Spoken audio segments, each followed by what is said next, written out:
Senhor esteja convosco. Proclamação do Evangelho de nosso Senhor Jesus Cristo, segundo São Marcos. Início do capítulo 10, do versículo 1 ao 12.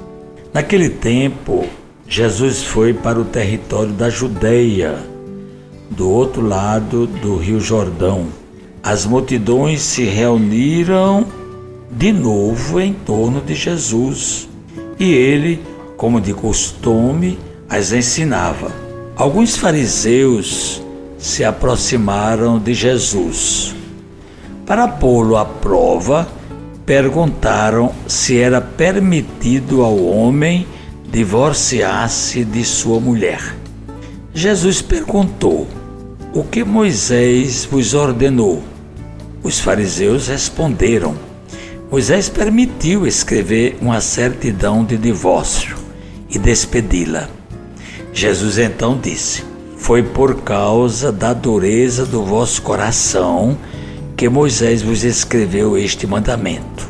No entanto, desde o começo da criação, Deus os fez homem e mulher. Por isso, o homem deixará seu pai e sua mãe, e os dois serão uma só carne. Assim, já não são dois, mas uma só carne. Portanto, o que Deus uniu, o homem não separe." Em casa, os discípulos fizeram novamente perguntas sobre o mesmo assunto. Jesus respondeu: "Quem se divorciar de sua mulher e casar com outra, cometerá adultério contra a primeira. E se a mulher se divorciar de seu marido e se casar com outro, cometerá adultério." Palavra da salvação.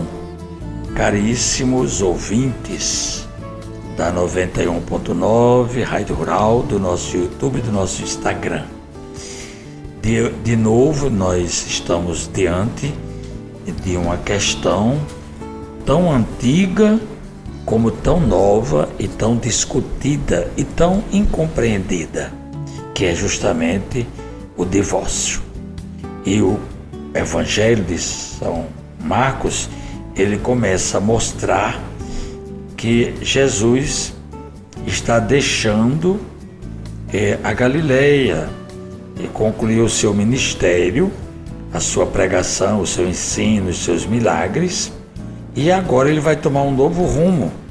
Ele agora vai para a Judeia, para caminhar até Jerusalém, onde certamente a gente já conhece a história, se acontecerá o seu desfecho final com a sua crucificação.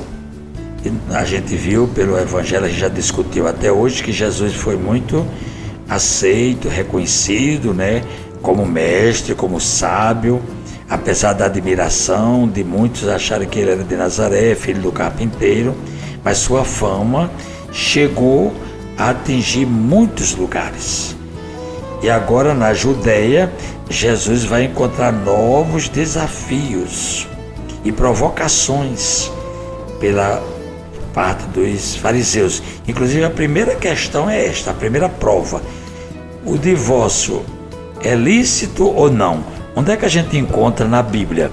Sabe aonde? Vocês que têm a Bíblia, peguem o livro do Deuteronômio, capítulo 24, está falando sobre o divórcio, a lei de Moisés, dizendo assim: "Quando o homem tiver tomado uma mulher e consumado o matrimônio, mas esta, logo depois, não encontrou mais graça a seus olhos, porque viu nela algo de inconveniente, ele lhe escreverá então uma ata de divórcio e entregará, deixando-a sair de sua casa em liberdade."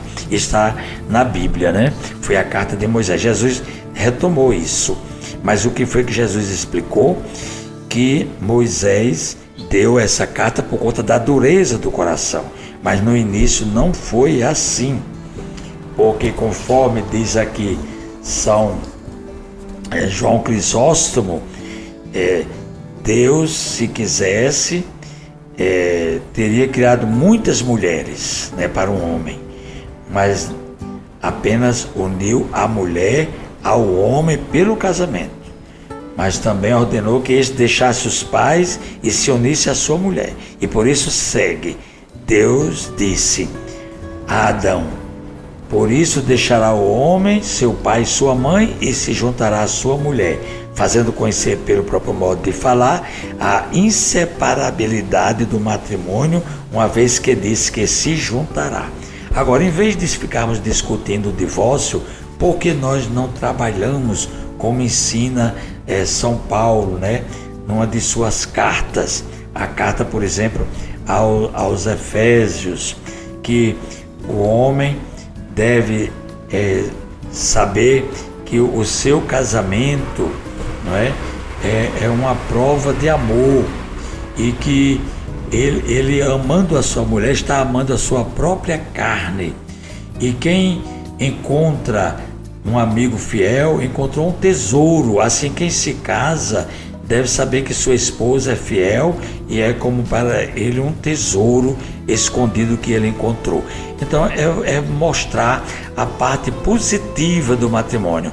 Eu vi um dia desse uma notícia assim: são 3 momentos. O primeiro momento do casamento é a lua de mel. O segundo momento é a provação. E o terceiro momento é a reconciliação e a fecundação do seu matrimônio. Assim deve ser com todo casal que entende a palavra de Deus. Rezemos. Concedei-nos, Deus Todo-Poderoso, meditar sempre as realidades espirituais e praticar em palavras e ações o que vos agrada.